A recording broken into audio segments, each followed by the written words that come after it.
कोपरगाव तालुका आणि शहरातील अवैध मटका अड्ड्यांवर मंगळवार दिनांक 1 जुलै रोजी पोलिसांनी मोठी कारवाई केली। अहिल्यानगरचे प्रशिक्षणार्थी पोलीस उपाधीक्षक संतोष खाडे यांच्या नेतृत्वाखाली विशेष पथकाने आज मंगळवारी कोपरगाव शहर व तालुक्यातील एसगाव येथे छापा टाकत तब्बल 14,03,680 रुपयांचा मुद्देमाल जप्त केला असून 25 जणांना ताब्यात घेण्यात आले आहे।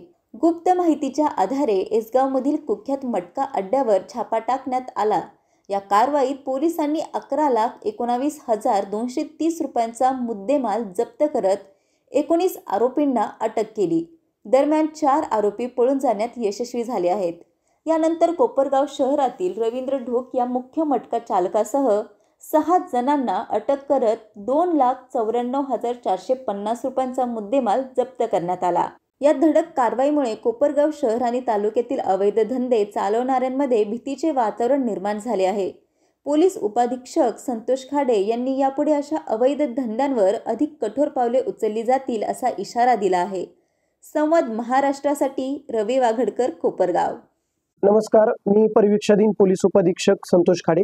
आज माननीय पोलीस अधीक्षक सर यांनी नेमलेल्या आमच्या विशेष पथकानं कोपरगाव शहर आणि ग्रामीण हद्दीमध्ये मटका चालवणाऱ्या 2 बुकीवरती छापा टाकला असता आम्हाला कोपरगाव तालुका पोलीस स्टेशन हद्दी अंतर्गत एसगाव तालुका कोपरगाव या ठिकाणी एका बुकीवरती आम्ही छापा टाकला असता आम्हाला एकूण 19 आरोपी आम्ही ताब्यात घेत एकूण 11,19,230 रुपयाचा मुद्देमाल हस्तगत केलेला आहे।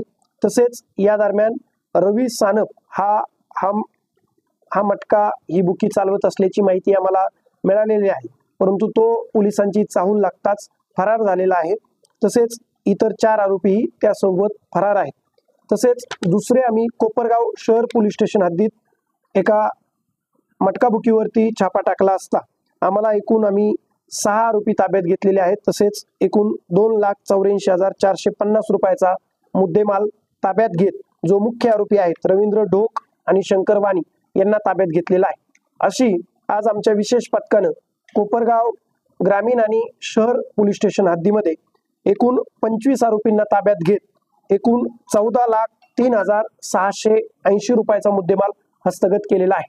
ही कारवाई जिल्ह्याचे पोलीस अधीक्षक माननीय श्री सोमनाथजी गारगे सर यांच्या मार्गदर्शनाखाली तसेच निर्देशाने चालू आहे आणि अशीच कारवाई यापुढेही कोपरगाव शहर व तालुक्यासह इतर अहिल्यानगर जिल्ह्यामध्येही चालू राहील। धन्यवाद।